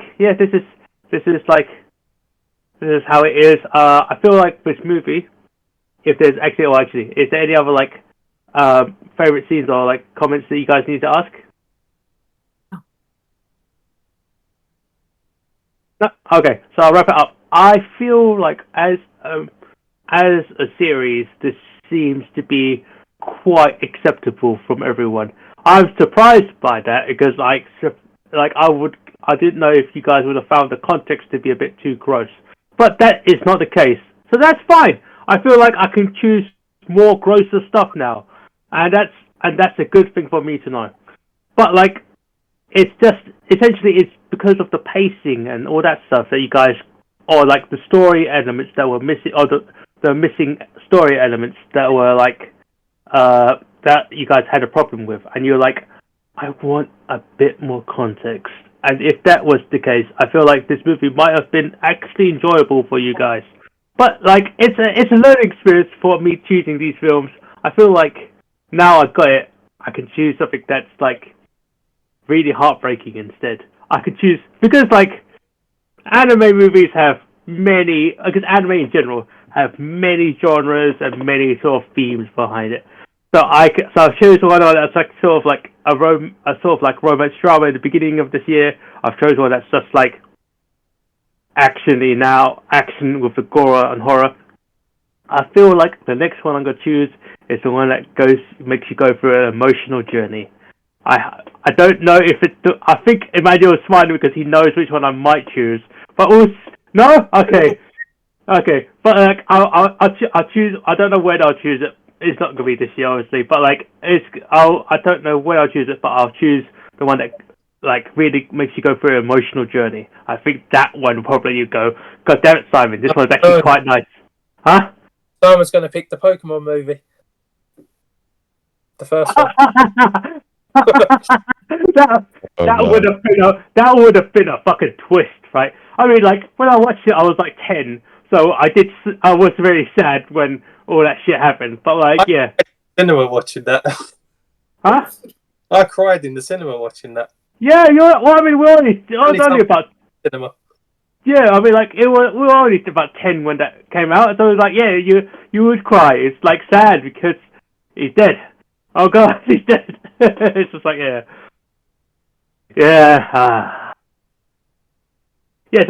So that's this film. It's not the worst film I could have chose.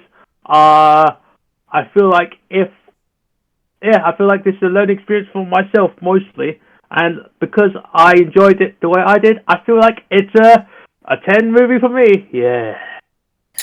See, this is an absolute win. Oh yeah, no, yeah. This is win. I ain't even mad about it. And it's like I ain't even mad about it. It's a contrivance. I mean, That's what I would say.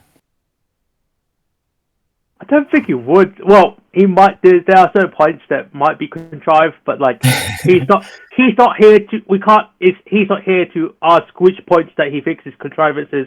So I will ask him later. Oh, I guess I could just point out. I could just. I could point out quite a few.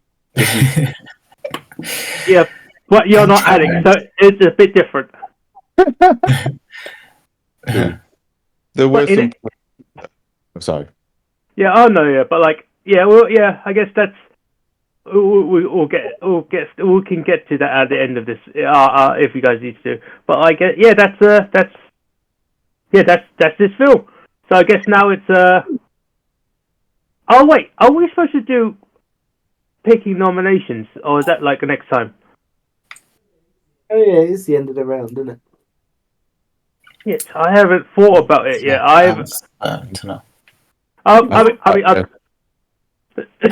mean, we can do it we could do it after the cause ended, I guess. But so I guess it's now. What? Right, you pick your favorite film of the round. Oh God. Yeah. If Rob, if you could like put the list, or Ben, or anyone really, if you could put the films, it'll make it easier. Yeah, because the nomination. Because I haven't watched some of the films. I can't remember this is Alex's job. Yeah, well, Yeah. Did people vote for the last round? I don't remember voting for the last round. What my favourite pick was. Yeah, that's ours. The guest Alex, round. the one that. Oh, Yeah, well, okay. Well, Well, the guest Was round, nobody voted. Yeah, We didn't. Nobody voted. we did do it. So yeah, Rachel can still put her vote in, right? I don't think Yeah, I was okay. here. I don't know. Have a look at the sheet. Yeah, I didn't vote. I know if I voted. well, Yeah, I you mean, can do it at any point. yeah, I mean, like, to be honest, I haven't watched a couple of the movies, but I haven't watched the movie that I kind of want to vote for. But it's kind of like, it's gonna Nice. be, it's a bit complicated that way. So let me, I mean, like, we can do this later, and like, I can watch the other movies as well. But it's a question of like, who is the beginning of the next round? Rob. That's Oh, is it? Oh, okay. So, it's the Halloween pick. Rob, what is your pick? Well, I like to give everyone a choice when. Oh, God damn it! Roll. Are you gonna roll a dice, and it's gonna be like, okay. So it's between two. So option A is a classic horror from the 60s, I think. And it comes with a kind of like difficult conversation. And option B is a newer film. I think it's like 2018 or something like that. It's a Japanese film, and it's a lot more light-hearted. So which would you prefer, option A or B? A. Wait, so a horror film or a more light-hearted horror film? They're both horrors. One's a classic, one's more modern, one's more light-hearted, and the other's a bit more. It's not like both of them. A for me. I know what you're picking. B. So we've got one A and one B so far. I was gonna say, light-hearted. If it's a horror that you think someone who doesn't like horrors could watch, and then I know Camilla could watch it. If the classic horror is one of those kind of more cheesy horrors that someone can still watch, but if it's more of a scary horror, then I know I'm watching it by myself. I would say option A, Camilla's most likely not going to want to watch. Option B, she'll be.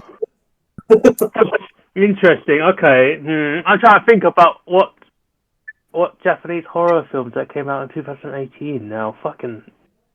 It might not be 2018 exactly, but it's around that time. I was thinking like the remake of The Ring, but I was like, oh no, the remake isn't fucking English. Yeah, so it's a bit. I've seen are lighthearted. I'm not Screw even it. Let's say A. Let's say A. I'm kind of curious now. So I'm going to say that's 2A and 2B so far. I don't know. This is hard. Classics for the win. Yeah, because like Rob does choose like usually a lot of like round winners when he does do classic films, and so it's tough. Like I can't see where this is going. A classic horror from the 60s? Yes. Yeah. I think my vote would go for that, just because I'm curious to know, because I can't immediately think of what it is that hasn't been picked. I know exactly what it is, but I'm waiting until Rob announces it. Okay. Will you tell us what both of them are afterwards? Well, Yeah, no, I want to pick A first before I know. I want to pick A as well. Okay. Right, so A is one then. So the pick that I'm going to go for is Rosemary's Baby. I knew it. Oh, fucking hell. Rosemary. I was when you described them both, I was sitting there thinking, classic from the 60s. Oh, fucking hell, man. And I was like, oh, I know what this is. Shit, that reminds me that the website the website I do for like that I found for collector's editions. I think there's a collector's edition of Rosemary's Baby, like a steel book. It's a Criterion edition. The Roman Polanski version. Wait, let me. Wait, let me double check. I'm pretty sure it's still there. Let me look at the website I use. Interesting. Sorry, Corey, it's classic. after Ben said Polanski's like whatever, he was just like, what? Yeah, that name is very familiar. I'm Yeah. pretty sure. Is there controversy around him? I can't remember He's, exactly. he's awful. He's Yeah. terrible. There's no surprise that he managed to make such a good film about the devil. Like he's terrible. Wow. It's the reason why Rob and me have been like not wanting to pick this film for ages because of that reason, because of his connection. Victor Stepfather. Yeah. Because it's a great Uh-huh. film, but he's a dodgy guy. You'll have He raped a 16-year-old.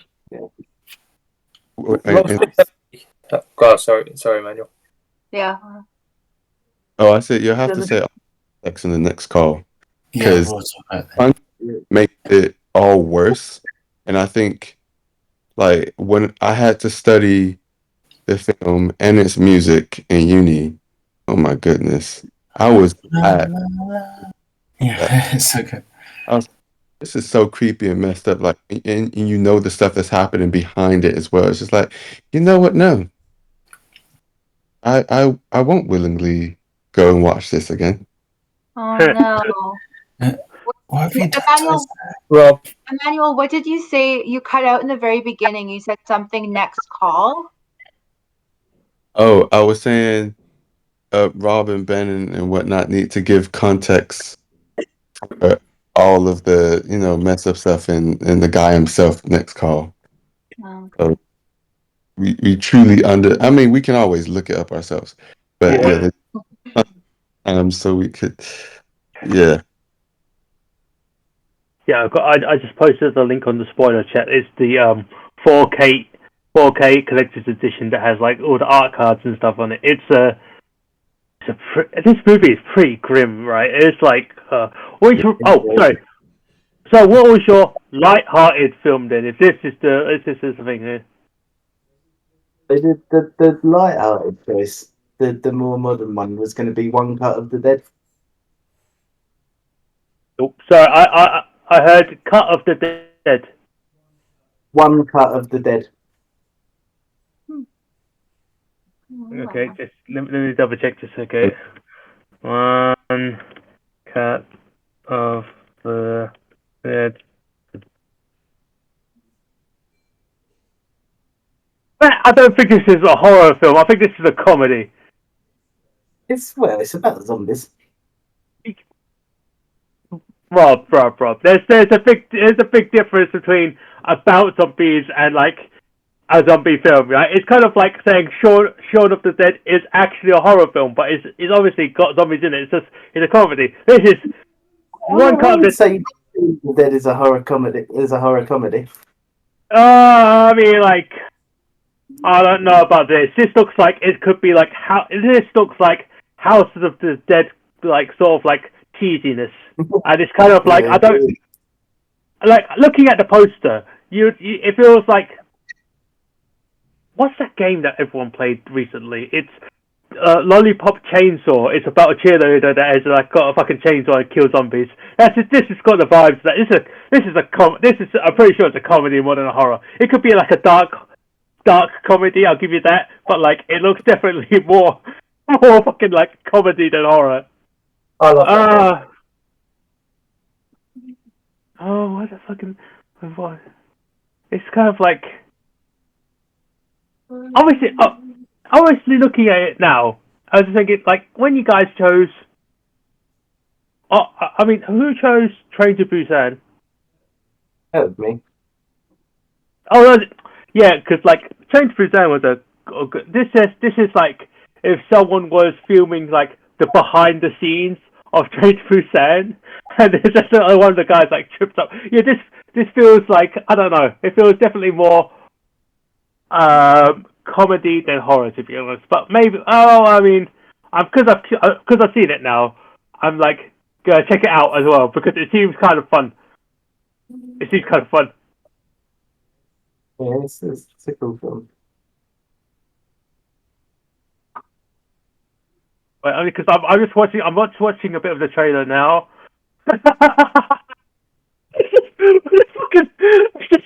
Okay, all right, never mind. This is definitely a fucking comedy. That's fucking. We should definitely chosen to say B because Camilla will definitely watch it. She would have fucking like cracked up. I don't mind swapping. Like, it's not too late to pick one Cut of the Dead instead. I don't mind. No. It's kind of like I kind of have I know of. Well, actually, actually no. I have watched Rosemary Baby, but I didn't finish it because I feel like I just a bit too much. I think I just watched it when I tried to watch it when I was younger. I haven't actually finished that movie. I know what happens at the end because of like, yeah, I guess because like internet. I just know what happens at the end, but I haven't actually fully watched it before. So I'm going. Actually, yeah. I'm gonna go back on it because it's Halloween. Let's keep it lighthearted. Let's do one Cut of the Dead. No, don't do that. You got you. It's Let's his do one Cut. pick. That's what he wants. Oh, what's happened to democracy? Well, the more I think about it, the more uncomfortable I am with Rosemary's Baby. I can't do it. I think I'm going to watch it anyway.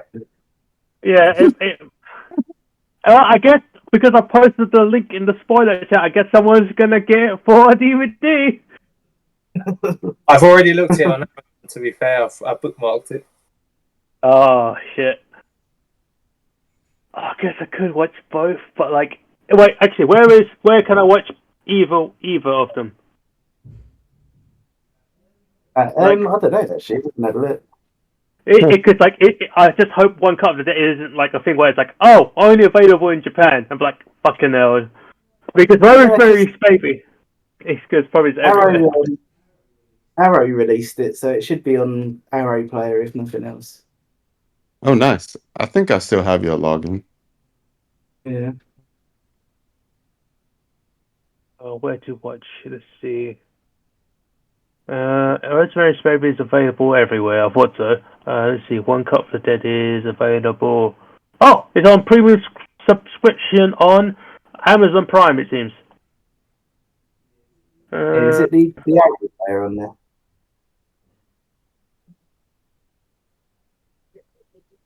Wait. Shudder.